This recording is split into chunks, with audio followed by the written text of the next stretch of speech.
ಎಲ್ಲರಿಗೂ ಸಖಿ ಹೋಮ್ ಕಿಚನ್ಗೆ ಸ್ವಾಗತ. ಇವತ್ತು ನಾವು ನಮ್ಮ ವಿಡಿಯೋದಾಗ easy and tasty dhaba style shahi paneer ಹೆಂಗೆ ಮಾಡೋದಂತ ನೋಡ್ಕೊಂಬರೋಣ ಬರ್ರಿ. ಫಸ್ಟ್ ನಾನಿಲ್ಲೇ 200 ಗ್ರಾಮ್ಸ್ ಪನ್ನೀರ್ನ ಮೀಡಿಯಮ್ ಸೈಜ್ನಾಗ ಕಟ್ ಮಾಡಿ ಇಟ್ಕೊಂಡೀನಿ. ಸೈಜ್ ನಿಮ್ಗೆ ಯಾವ ಥರ ಬೇಕೋ ಆ ಥರ ನೀವು ಅದನ್ನು ಎಕ್ಸ್ಟೆಂಡ್ ಮಾಡ್ಕೋಬೋದು. ಈಗ ನಾನು ಏನು ಮಾಡ್ತೀನಿ, ಒಂದು ಪಾತ್ರೆಗೆ 2 ಸ್ಪೂನ್ ಆಗುವಷ್ಟು ನಾನಿಲ್ಲಿ ಕುಕ್ಕಿಂಗ್ ಆಯಿಲ್ನ ಹಾಕ್ಕೊಂಡೀನಿ. ಹಾಕೊಂಡು ಕ್ಯಾಸ ಈಗ ಆಯಿಲ್ ಬಿಸಿ ಆದ್ಮ್ಯಾಗ ಈಗ ನಾನು ಇದಕ್ಕೆ 1 ಚಿಟಿಕೆ ಆಗುವಷ್ಟು ಅರ್ಶಿನ ಹಾಕೋತೀನಿ. ಆಮೇಲೆ ಒಂದು 1/2 ಟೀ ಸ್ಪೂನ್ ಆಗುವಷ್ಟು ನಾನಿಲ್ಲಿ ಅಚ್ಕಾರದ ಪುಡಿ ಹಾಕೊಳಕತ್ತೀನಿ. ಈಗ ಅದಕ್ಕೆ ಏನು ಮಾಡೋಣ, ನಾವು ಹೆಚ್ಚಿಟ್ಕೊಂಡಿದ್ದು ಪನ್ನೀರ್ನ ಹಾಕ್ಕೊಂಡು ಒಮ್ಮೆ ಎಲ್ಲ ಕರೆಕ್ಟಾಗಿ ಫ್ರೈ ಮಾಡ್ಕೊಳ್ಳೋಣ. ಇವನ್ನ ಡೀಪ್ ಫ್ರೈ ಮಾಡ್ಕೊಳ್ಳೋದು ಬೇಡ, ಜಸ್ಟ್ ನಾವು ಏನು ಮಾಡ್ಕೊಳ್ಳೋಣ, ಶಾಲೋ ಫ್ರೈ ಮಾಡ್ಕೊಳ್ಳಿ ಇವನ್ನ. ಮತ್ತು ಜಾಸ್ತಿನೂ ಫ್ರೈ ಮಾಡ್ಕೊಳಕ್ಕೆ ಹೋಗ್ಬೇಡ್ರಿ ಇದನ್ನು, ಯಾಕಂದ್ರೆ ಪನ್ನೀರು ಸ್ವಲ್ಪ ಬಿರುಸಕ್ಕವು. ಅದಕ್ಕೆ ಸ್ವಲ್ಪ ಏನು ಮಾಡ್ಕೊರಿ, ಲೈಟಾಗಿ ಫ್ರೈ ಮಾಡ್ಕೊರಿ ಲೋ ಫ್ಲೇಮ್ದಾಗ. ಈಗ ಫ್ರೈ ಆದ್ಮ್ಯಾಗ ಇವನ್ನ ಏನು ಮಾಡ್ಕೊಳ್ಳೋಣ, ಒಂದು ಪಾತ್ರೆಗೆ ಅಷ್ಟು ತಕ್ಕೊಂಡು ಇಟ್ಕೊಳ್ಳೋಣ. ಈಗ ಅದ ಪಾತ್ರೆಗೆ ನಾವೇನು ಮಾಡ್ಕೊಳ್ಳೋಣ, ಇನ್ನೊಂದು ಸ್ವಲ್ಪ ಎಣ್ಣೆ ಹಾಕ್ಕೊಂಡು ಒಂದಿಷ್ಟು ಡ್ರೈ ಮಸಾಲ ಹಾಕ್ಕೊಳ್ಳೋಣ. ಮಸಾಲ ನಾ ಇಲ್ಲಿ ಯಾವ್ಯಾವ ತೊಗೊಂಡೀನಿ ಅಂದ್ರೆ ಪಲಾವ್ ಎಲೆ ತೊಗೊಂಡೀನಿ, ಚಕ್ಕಿ ಮತ್ತು ಫ್ಲವರ್ ಹೂ ತೊಗೊಂಡೀನಿ, ಸ್ವಲ್ಪ ಏಲಕ್ಕಿ ಹಾಕ್ಕೊಂಡೀನಿ. ಇದಕ್ಕೆ ಜೀರಿಗೆ ಹಾಕ್ಕೊಂಡು ಕ್ಯಾಸ ಸ್ವಲ್ಪ ಬಡೆ ಸೊಪ್ಪು ಹಾಕ್ಕೊಳ್ಳೋಣ ಈಗ ಇವನು ಅಷ್ಟು ಕರೆಕ್ಟಾಗಿ ಮಿಕ್ಸ್ ಮಾಡ್ಕೊಂಡು ಈಗ ನಾ ಏನು ಮಾಡ್ತೀನಿ ಅಂದ್ರೆ ಸ್ವಲ್ಪ ಹಸಿಮೆಣ್ಸಿನ್ಕಾಯಿ ಹಾಕ್ಕೊಂಡು ಇನ್ನೊಮ್ಮೆ ಕರೆಕ್ಟಾಗಿ ಮಿಕ್ಸ್ ಮಾಡ್ಕೊತೀನಿ. ಮಾಡ್ಕೊಂಡಾದ್ಮ್ಯಾಗ ಇದಕ್ಕೆ ನಾನು ಮೀಡಿಯಮ್ ಸೈಜಿನೂ 3 ಉಳ್ಳಾಗಡ್ಡಿ ಹೆಚ್ಚಿಟ್ಟಿದ್ದೆ, ಅವನು ಅಷ್ಟು ಕರೆಕ್ಟಾಗಿ ಫ್ರೈ ಮಾಡ್ಕೊತೀನಿ. ಈಗ ಫ್ರೈ ಆದ್ಮ್ಯಾಗ ಈಗ ನಾನು ಇದಕ್ಕೆ ಸ್ವಲ್ಪ ಗೋಡಂಬಿ ಹಾಕೋತೀನಿ. ಗೋಡಂಬಿ ಹಾಕ್ಕೊಂಡು ಇವನು ಇನ್ನೊಮ್ಮೆ ಕರೆಕ್ಟಾಗಿ ಅಷ್ಟು ಫ್ರೈ ಮಾಡ್ಕೊತೀನಿ.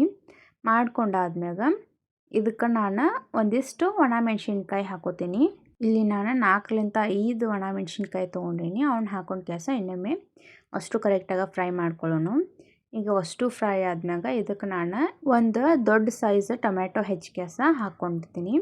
ಹಾಕೊಂಡು ಕ್ಯಾಸ ಇದನ್ನು ಒಮ್ಮೆ ಕರೆಕ್ಟಾಗಿ ಅಷ್ಟು ಸಾಟೆ ಮಾಡ್ಕೊಳ್ಳೋಣ. ಮಾಡ್ಕೊಂಡಾದ್ಮ್ಯಾಗ ಇದನ್ನಷ್ಟು ಸ್ವಲ್ಪ ಆರಾಕಿಟ್ಕೊಳ್ಳೋಣ. ಆರಿದಾದ್ಮ್ಯಾಗ ಇದನ್ನು ಈಗ ಹುರಿದಿಟ್ಟಿರುವಷ್ಟು ಮಿಕ್ಸರ್ನ ಈಗ ಜಾರಿಗೆ ಹಾಕೊಂಡು ಕ್ಯಾಸ ಇದನ್ನು ಗ್ರೈಂಡ್ ಮಾಡ್ಕೊಂಬರೋಣ ಕರೆಕ್ಟಾಗಿ. ಈಗ ನಾನು ಒಂದು ಪಾತ್ರೆಗೆ 1 ಟೀ ಸ್ಪೂನ್ ಆಗುವಷ್ಟು ತುಪ್ಪ ಹಾಕ್ಕೊಂಡು, ತುಪ್ಪ ಅಷ್ಟು ಬಿಸಿ ಆದ್ಮ್ಯಾಗ ಈಗ ಇದಕ್ಕೆ ನಾನು ಸ್ವಲ್ಪ ಗೋಡಂಬಿನ ಹಾಕ್ಕೊಂಡು ಕ್ಯಾಸ ಹುರ್ಕೋತೀನಿ.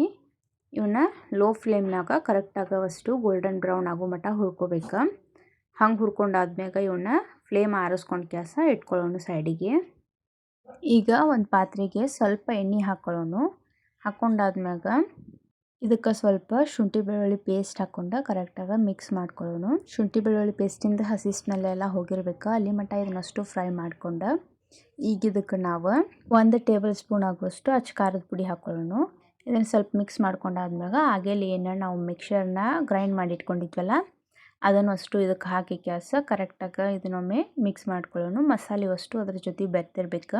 ಅಷ್ಟು ಕರೆಕ್ಟಾಗಿ ಮಿಕ್ಸ್ ಆದ್ಮ್ಯಾಗ ಇದಕ್ಕೆ ನಾವು ರುಚಿಗೆ ತಕ್ಕಷ್ಟು ಉಪ್ಪು ಹಾಕ್ಕೊಳ್ಳೋಣ. ಸ್ವಲ್ಪ ಹಾಕೊಂಡಾದ್ಮ್ಯಾಗ ಇದನ್ನು ಇನ್ನೊಂದು ಸಲ ಮಿಕ್ಸ್ ಮಾಡ್ಕೊಂಡು ಕ್ಯಾಸ ಈಗ ಸ್ವಲ್ಪ ನೀರು ಹಾಕೋರಿ. ನಿಮ್ಮ ತಿಕ್ನೆಸ್ ಅಕಾರ್ಡಿಂಗ್ ನೀವು ನೀರು ಹಾಕೋರಿ. ನಿಮಗೆ ಇಲ್ಲ ಸ್ವಲ್ಪ ತಿಕ್ಕ ಬೇಕು ಗ್ರೇವಿ ಅಂತಂದ್ರೆ ಇಲ್ಲ ನೀರು ಹಾಕೊಳಕ್ಕೆ ಹೋಗ್ಬೇಡ್ರಿ, ಅಷ್ಟೇ ಬಿಟ್ಕೋರಿ.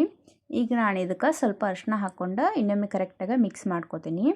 ಅಷ್ಟು ಕರೆಕ್ಟಾಗಿ ಮಿಕ್ಸ್ ಆದ್ಮ್ಯಾಗ ಇದಕ್ಕೆ ನಾನು ಸ್ವಲ್ಪ ಲಿಂಬೆಹಣ್ಣು ಹಿಂಡ್ಕೊಳ್ಳೋಣ. ಲಿಂಬೆಹಣ್ಣು ಹಿಂಡ್ಕೊಂಡಾದ್ಮ್ಯಾಗ ಇದನ್ನು ಇನ್ನೊಮ್ಮೆ ಕರೆಕ್ಟಾಗಿ ಮಿಕ್ಸ್ ಮಾಡ್ಕೋರಿ. ಈಗ ಆಗೇಲಿ ಹುರ್ಕೊಂಡು ಇಟ್ಕೊಂಡಿರೋಂಥ ಗೋಡಂಬಿ ಮತ್ತು ಫ್ರೈ ಮಾಡಿ ಇಟ್ಕೊಂಡಿರುವಂಥ ಪನ್ನೀರ್ ಹಾಕ್ಕೊಂಡು ಮಿಕ್ಸ್ ಮಾಡ್ಕೊರಿ ಒಮ್ಮೆ ಕರೆಕ್ಟಾಗಿ. ಇದು ಸ್ವಲ್ಪ ಅಷ್ಟು ಮಿಕ್ಸ್ ಆದ್ಮ್ಯಾಗ ಕಸೂರಿ ಮೆಂತಿನ ಹಾಕೊಳಕತ್ತೀನಿ. ಈ ಥರ ಉಜ್ಜಿ ಕ್ಯಾಸ್ ಹಾಕೋರಿ ಕಸೂರಿ ಮೆಂತಿ, ಅಂದ್ರೆ ಫ್ಲೇವರ್ ಜಾಸ್ತಿ ಬರುತ್ತೆ.